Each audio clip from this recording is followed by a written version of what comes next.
Anyway, I'm tempted, of course, to repeat my homily this morning, no, sa parokya. Pero uh, last minute, I changed my mind, no. Siguro, I want to share, no, a different, side or perspective, no, dito sa ating mga pagbasa ngayon. Siguro, let me start with this particular book, no, it's a life-changing book for me. No, if you have money, you buy this. Hindi ko lang dinala yung kopya ko dito. Sana pinakita ko sa skin. No? Itong librong ito is The Road to Character by David Brooks. No? It has influenced me so much. Kasi sa introduction pa lang talagang, wow, galing nitong author na ito. No? Because sa introduction niya, he was quoting a particular Jewish rabbi, no? Joseph pa naman ang pangalan, okay? Pero mahaba yung apelyido, hindi ko alam, no? Okay? This particular Jewish rabbi, Joseph, yan, okay? Yung sa libro niya, Lonely Man of Faith, he was telling, okay, in his book, itong rabbi na to, na nung ginawa daw tayo ng Panginoon, there are two opposing sides of our human nature. Yan. At itong si David Brooks, he calls this to Adam 1 and 2. Okay? Kasi nga, well, yung ating first reading ngayon, puro, no? I think 2 linggo na sa Genesis. Itong storya ni Adam and Eve, the creation of man, and up to now, ito, no? Yung ating first reading. Okay. Itong Adam 1, dalawa daw side ito. Parang two sides of one coin. Yan. Ito'y nasa lahat sa atin. Itong Adam 1 na ito, yung parte ng ating human nature na very aggressive tayo. We want to achieve. We want to build. No, this is the majestic side of our human nature. Career-oriented. Gusto natin nasa una tayo. Pinapalakpakan tayo. Magaling tayo. Marunong tayo. Yun ang Adam 1. No, sabi nito. Ang motto niya, success. No, we have to climb the ladder of success. Ito, lahat sa atin mayroon yan. Adam 1. Pero yung Adam 2, this is a deeper kind of Adam because it seeks what is interior in us. Itong isa exterior. No, ito naman, interior. Ang motto nito, compassion, love. It's all about denying oneself for others, for God. O ito naman dito puro ang self. Dito naman daw sa Adam 2, hindi sa sarili, kundi para sa iba. Yan, pagmamahal, pag-ibig, malasakit. No? Ito daw ang kahulugan ng buhay. So itong dalawang ito, nasa sa atin, sabi ng librong ito. No? Yung Adam 1, Adam 2. Pero kailangan, ang challenge nito sa libro, The Road to Character, we have to tame Adam 1. Yan. Kasi it will lead into self-destruction. Pagka puro career-oriented tayo, success-driven tayo, nakakalimutan natin yung mga mas importante, mahalaga sa ating buhay. No, kaya nga taming this rude animal, sabi niya.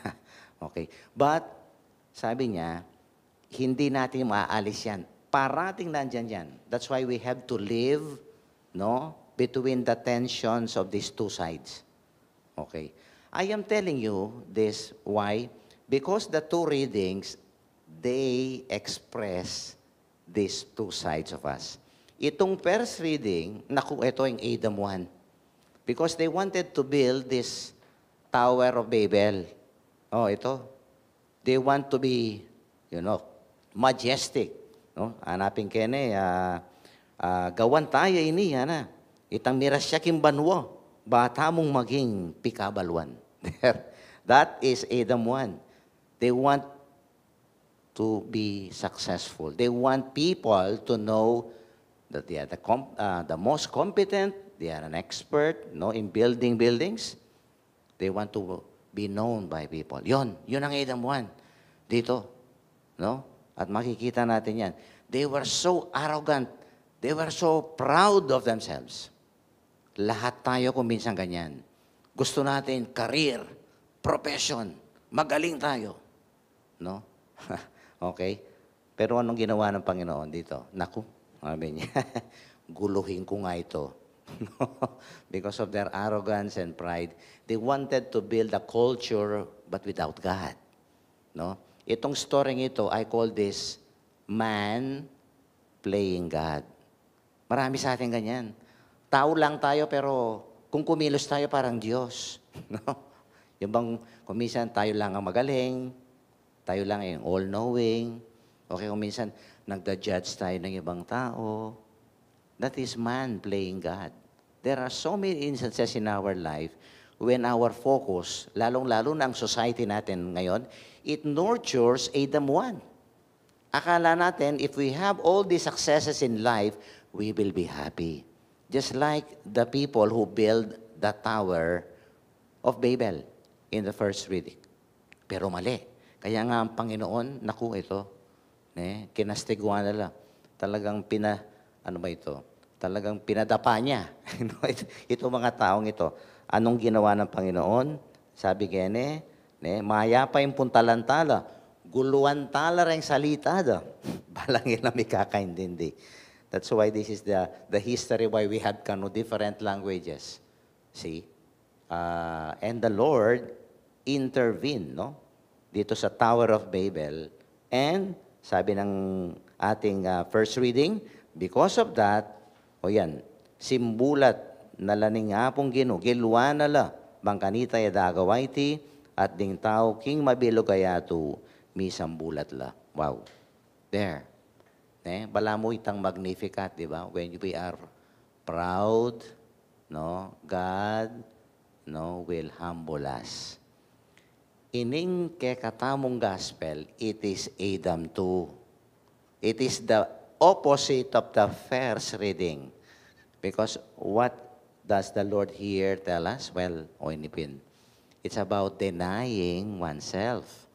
It's all about sacrificing oneself for others, carrying our cross, no? Loving others. Oining Adam 2, it is really the interiority of man that is so important. The mind, the heart. Anapin ng Gino, what profit, what will benefit man if he gains the whole world and yet he loses his soul in the process? No? He has God, no? He has no God in his life. So, ganito ang Adam 2. Kailangan ang Adam 2, no? May Diyos, may pagmamahal tayo sa kapwa. Ito ang mas mahalaga. Okay? Adam 1, yes, we need it, no? For our survival. Okay? We need money, we need all this work, the career, but let us tame it because otherwise it will destroy us like the people who build the Tower of Babel. Because that is very true. We can have all the things in this world, but if we don't have God at the center of our life, then everything will be meaningless. The feast today, ito yung 7 founders, no, of the Order of Servites. Ito, ganito ang kanilang buhay, no? Ito yung mga well-known mga professionals, and yet they left their profession and their career, no? Nagbundok sila, they spend their life in prayer, fasting, and they build monastery there.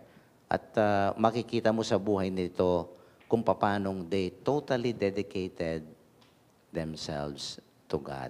No? And of course, within that vicinity, they also have, active ministry, no, among the poor.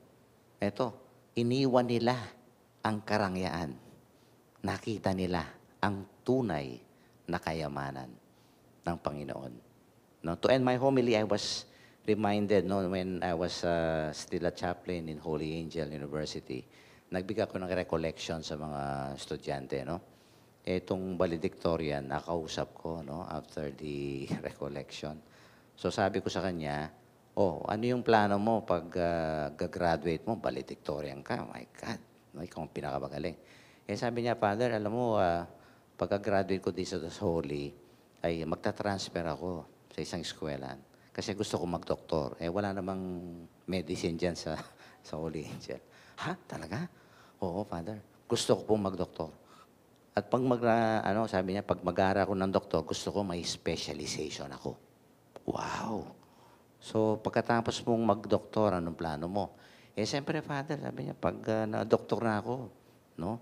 Naku, sabi niya, kailangan bumawi muna ako. Magpakayaman muna ako, sabi niya.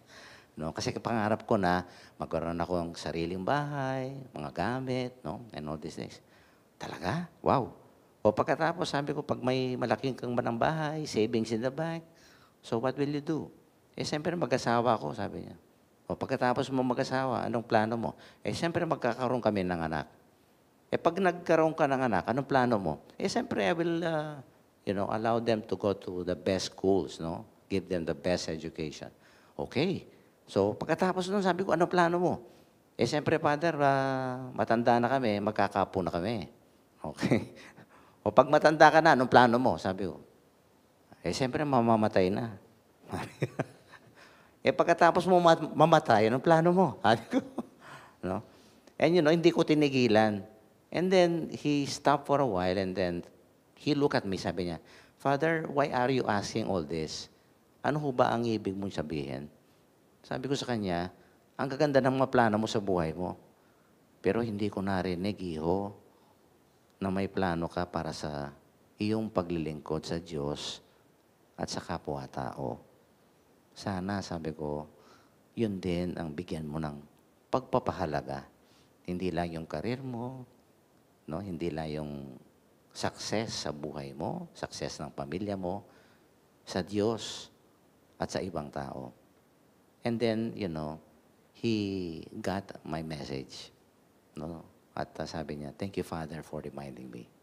Kung minsan, we can lose our direction, no? In the hustle and bustle of our busy life, no? Our ambition to succeed. Pero wag na natin kalilimutan. There is much more in life. There is God. No?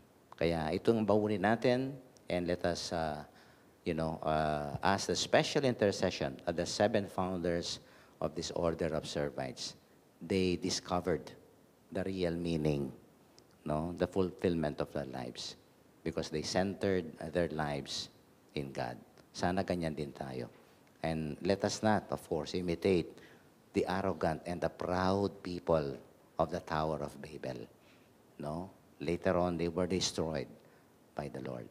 Kaya sana itong ating panalangin sa ating buhay, no? Naway ang Panginoon ang ating isentro, no? Sa ating buhay at ang ating paglilingkod sa ating kapwa-tao.